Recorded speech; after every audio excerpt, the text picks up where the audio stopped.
Rinis bakan mga kababayan ng Congress si Maudigs. Umatake. Ito yung balita ngayon mga kababayan. Di pinag-iinitan si Sara.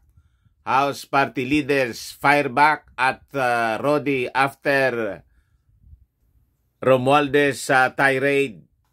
House denounces Rodi for CIF row. Yan ngayon mga kababayan yung mga balita. Sabi nga natin na kung sa Israel may gera yung Israel sa Hamas, dito naman po may gera yung Congress with Maudigs. Nagsumbong kasi mga kababayan sa tatay si si Inday na parang bata. Ayun, umatake yung ama, mga kababayan na parang Hamas. Matindi po yung banat ni Maudigs. But before kong ibigay sa inyo yung kwento, click subscribe muna dito sa ating YouTube channel. And hit the notification bell para lagi po kayong updated sa mga kaganapan dito sa ating bansa.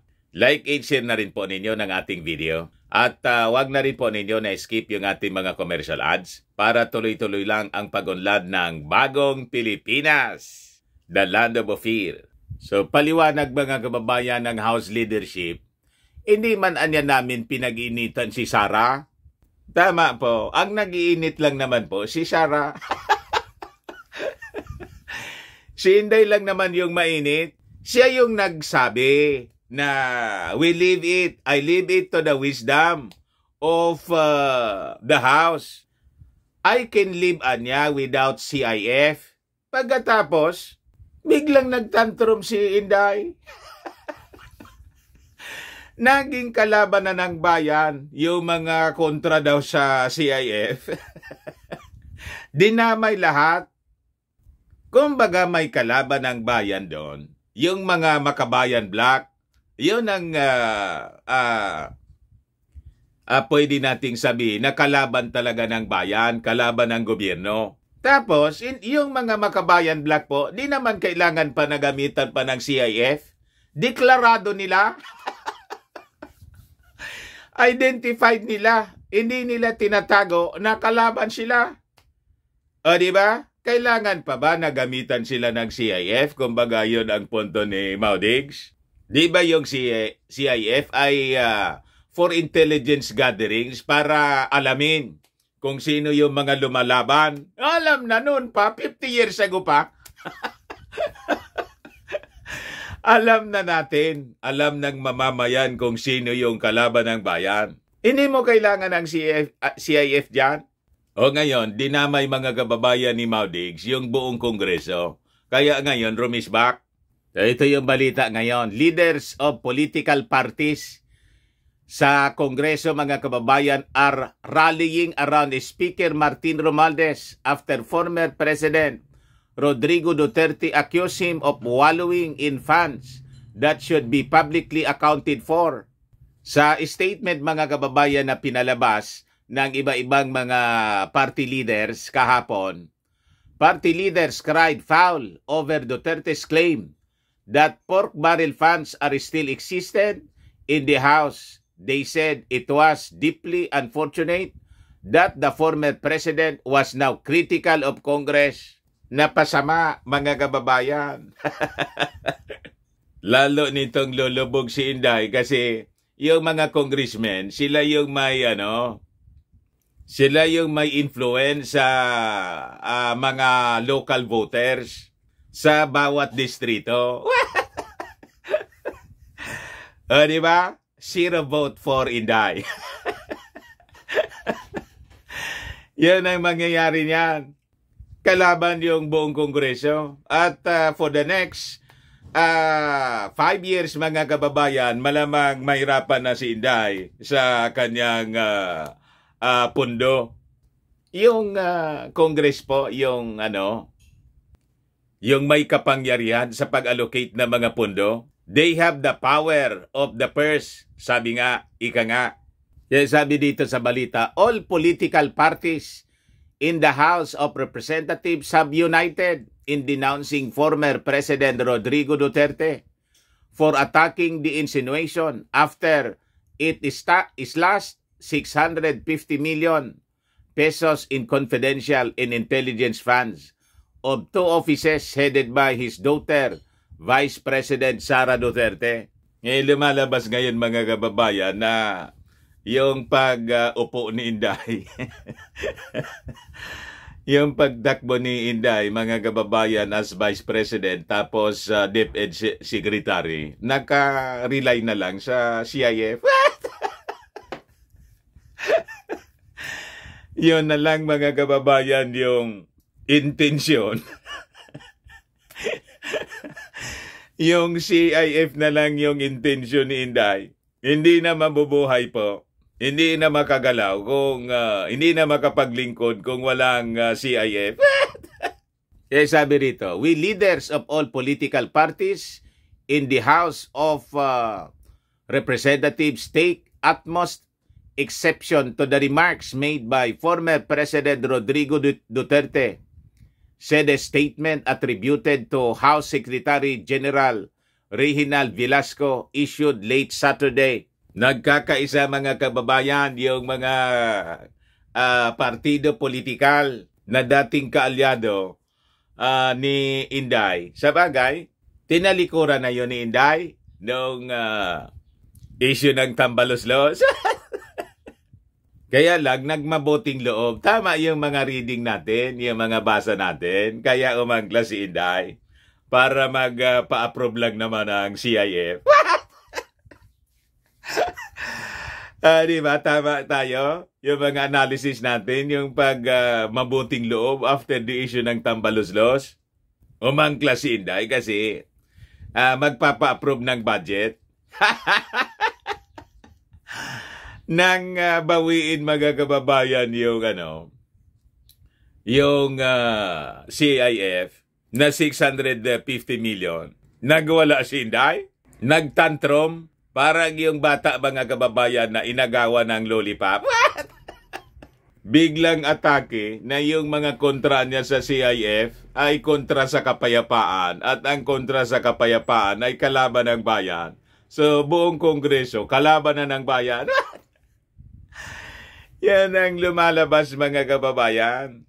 So sabi dyan, the decision to reallocate the confidential funds to security agencies, especially in the context of escalating tensions with China, was taken in the best interest of national security. Sabi ng mga congressmen, tama po, para po sa kapakanan ng ating bayan. Paano maging kalaban ng bayan? Para nga po sa bayan, for the protection. Kasi kulang na kulang yung pondo, intelligence funds ng mga security agencies. Nagrereklamo sila mas malaki pa yung kay Inday. Yung sa Philippine Coast Guard, 10 million. Pagkatapos yung DepEd na wala man kinalaman sa security, national security, 150 million. Nasaan ang hustisya? Yung Office of the Vice President na spare tire man lang ng Pangulo, 500 million. Nasaan ang hustisya dyan? Tapos yung National Defense, 400 million plus lang. Saan kanyan pulutin, mga kababayan? So tama lang, natanggalan kasi unang-una, yung Office of the Vice President po, yung mga activities niyan, ceremonial man lang kasi spare tire. Di ba? Yung mga ribbon-ribbon cutting, di ba? Ganon man lang. Mga ceremonial, spare tire nga. Yung DepEd po, wala mang kinalaman sa national security. Paano bibigyan mo ng 150 million?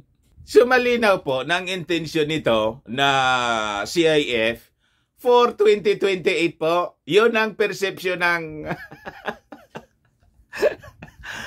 yun ang persepsyon ng mga mamamayan. At yun din ang siguro iniisip ng Congress. At sabi nga natin, biglang nagbago, bumaliktad yung Kongreso dahil doon sa mga pangyayari po na nabulgar sa kanilang investigasyon about the CIF ni Inday na yung 125 million, 11 days po, ubos. Siyak si Kimbo po. Ang akala ko niya, yung 125 million, 19 days. Yun pala niya, 11 days. Yun, biglang bumaliktad si Kimbo. Siyak yung House leadership. Paano mo inubos? Paano mo ginastos ang 125 million in 11 days? Nilunok. Kahit sino man po. Tapos nabulgar na doon sa Davao po, 460 million. Every year. Umabot sa aros 4 billion po. Yung kabuuan. Pinakang mataas yung Davao, mga kababayan, sa paggastos ng confidential funds sa buong Pilipinas. Mas mataas pa sa mga lungsod sa Metro Manila sa paggastos. Kaya po kinabahan yung mga congressmen. Masyado anyang nasasarapan ito mga Duterte sa sa paggastos ng hindi nila pera. Yun po, possibly, ang naisip ng mga congressmen natin. Kasi nga po, that is public funds. Kaya po, sabi ng House leadership, it is essential anya to understand, dapat maintindihan, importanteng maintindihan that this decision was made for the benefit of the nation and not as a personal affront to any individual, including Vice President Sara Duterte Carpio. Ito anya para sa kapakinabangan ng buong bansa. Hindi man ito personal na yun ang iniisip ng mga Duterte, ng mag-ama, na pinipersonal sila. Paano pinipersonal? Unang-una, si Inday mismo yung nagsabi na bahalaan niya kayo kung yan tatanggalin ninyo sa akin o hindi. So, ibig sabihin, okay lang sa kanya. Yun ang sinasabi niya na okay lang sa kanya. Joke lang pala yun. Di pala okay. Sabi mo okay lang. Bakit kayo nagwawala? Sabi ninyo okay lang. Yan kasi ang hilig ninyo, mag-double talk. Hindi kayo makaprangka. Lahat baliktad yung inyong sinasabi. Sabi rito, the reason that aside from the office of the Vice President anya and the Department of Education, the House of Representatives also allocated zero confidential fund. Zero confidential in intelligence funds to other civilian departments including agriculture, pati nga yung Department of Agriculture na hawak ng ating Pangulo, Pangulong Bongbong, tinanggalan. O bakit yung ating Pangulong Bongbong Marcos hindi man nagre-react? Tinanggalan siya ng Kongreso pero walang reaksyon. Okay lang sa ating Pangulo. What?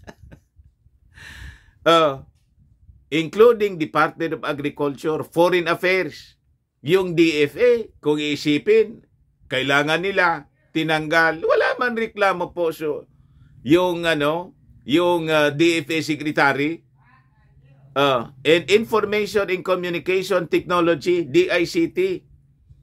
So, paanong sasabihin ninyo na may personal? Wala man personalan. Lahat ito na aksyon ng Congress para sa kapakanan, for the greater good. Yun ang purpose po. So sabi ng House leadership mga kababayan, casting these decisions in the light of personal vendettas is a disservice to the diligent members of the House of the People and the very essence of our democratic process.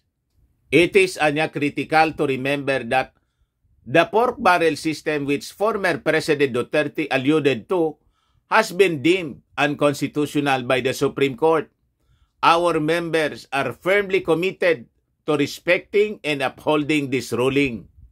Paliwanag mga kababayan ng mahinahon na mga congressmen. Mahinahon po ang pagpapaliwanag ng mga kongresista. Hindi po yung ballistic. Civil po sila. Kung mag-react, may civility. At hindi sila nagagamit ng masasamang mga salita, pananalita. Walang pagmumura, walang pangbabastos, mga kababayan. So sabi ng House leadership, rather than making sweeping allegations in the media, we advise the former president, if he has tangible evidence of wrongdoing, to present it to the appropriate authorities. Kasi inaudit na po sila. Wala man problema po sa paggastos ng Kongreso. Gusto kasing ipa-audit sila. Na-audit na po. Gustong ipa-audit ni Maudigs regarding the criticisms around the extraordinary and miscellaneous funds. These are not only standard budgetary allocations meant for official functions and duties but are also transparent and open to scrutiny. In fact, these funds are subject to the rigorous oversight of the Commission on Audit, the constitutionality mandated body responsible for examining all government expenditures, sabi po ng House leadership. It is worth noting that per COA, the House of Representatives passed all levels of audits. Pasado po. There were no red flags, no disallowances, and no suspensions. A testament to our commitment to fiscal responsibility and transparency. At wala mga kababayan sila na nilunok. In just 11 days na 125 million. Walang ganun po. So, dumadaan mga kababayan sa tamang proseso. May tinatawag na regularity sa kanilang paggastos. Kasi nga po, hindi nila pera yan. Pera ng bayan. Tama po? So, we call upon the former president, sabi rito, and all parties involved to avoid making threats or insinuating harm against any member of the House or the institution itself. Gustong ganun yung yung threat mga kababayan.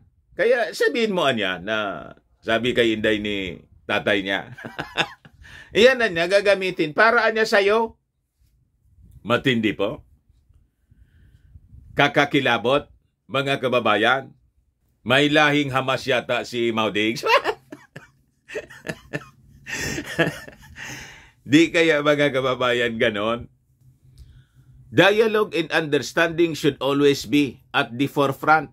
So preceding divisive rhetoric, sabi po ng Kongreso, our foremost duty as public servants is to the Filipino people. Tama po, approve. And it is incumbent upon us to rise above personal and political divides to prioritize their welfare and the nation's advancement. Yung kapakanan niya ng ating bayan ang dapat isulong natin. Wala man dito personalan. Hindi man po pinag-initan ng Kongreso. Kayo lang naman yung nag-iinit eh. Dati manan niya, Mr. Maravillas, mainitin yung ulo ng mag-ama. Kaya nga mga kababayan, kailangan talagang pag-aralan natin yung pagpipili ng mga leaders. Sabi nga natin, ang kailangan nating leader, yung cool-headed, peacemaker po. Yung walang tantrum. Kailangan yung kalma lang. Kasi you just imagine kung ang leader natin mainitin yung ulo. Talagang malalagay po sa peligro ang ating bansa. Ang gulo-gulo na po ng mundo. Pagkatapos maglalagay pa tayo ng leader na walang pagpipigil sa sarili. at immature. Di po ba mga kababayan? Dapat yung mga qualities, yung mga pagkatao, tulad ng ating Pangulong BBM, napakakalma lang po. Kalma. Tapos si Speaker, kalma lang po. Nakita ninyo na nag-spitfire si spitting fire si Martin. Wala kayong marinig po. Kahit sa kanyang mga facial expression, wala kang makitang, di ba? Wala kang makitang pikon. Hindi siya offensive, mga kababayan, sa kanyang mga actions, sa kanyang mga pananalita. Very diplomatic siya. Ganyan ang kailangan nating leader. Kasi magulo na po ang mundo. Kaya tingnan ninyo, dahil sa leadership quality na pinapamalas ni Martin Romualdez, nandyan yung pagsunod ng mga members ng Congress. Nasa likod niya yung mga partido sumusuporta sa kanya.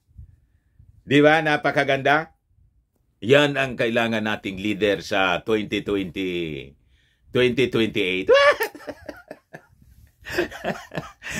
Talaga niya, Mr. Maravillas, kinonfirma mo na? Si Maudix po yung nagsabi na tatakbo daw. Ako, nagjo-joke-joke man lang ako. Sabi ko, material po, a good material for President si Martin, successor ng ating Pangulong Ferdinand Bongbong Marcos. So, pag nangyari yan, Ferdinand Bongbong Romualdez Marcos. Pag nangyari yan, Ferdinand pa rin. Magagaling yung Ferdinand eh. Ferdinand Martin Romualdez. Si Maudix po yung nagsabi na tatakbo. Tatakbuhan niya. Di tatakbo. Kayo yung nagsabi niyan eh. Pero si Martin, hindi man po nagsasabi. Kasi too early. Di ba?